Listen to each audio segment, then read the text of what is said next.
Work continues on the site of the future National Geospatial Intelligence Agency in North St. Louis.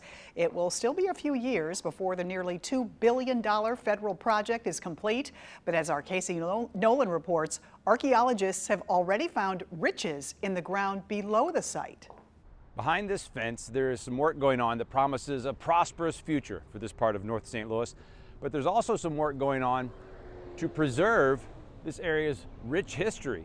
Before the federal spy agency, NGA, can build this, several blocks of North St. Louis have to be cleared and prepped for construction. And before that can move forward, is there a lot to be found down there? A tremendous amount to be found, yes. Federal rules require archaeologists to take a look back. And the reason for doing that is so we can better understand these people and their lives, but it's also to better understand ourselves. Joe Harrell and his team from the Archaeological Research Center of St. Louis excavated only about 5% of the 97-acre site.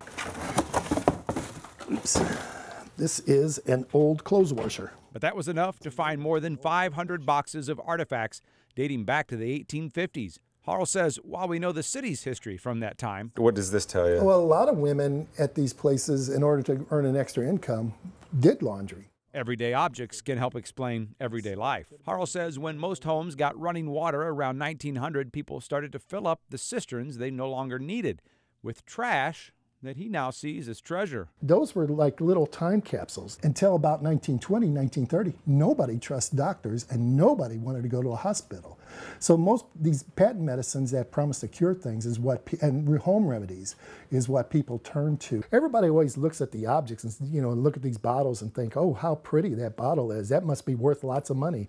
But it's the story behind the bottle that's I find more fascinating. All of the artifacts will be preserved at the University of Missouri and made available to museums, teachers, and students, preserving the past as the city tries to pave a brighter future. It's part of our past that came out of these times in our development that we're understanding. And so to understand the past is really to better understand our lives.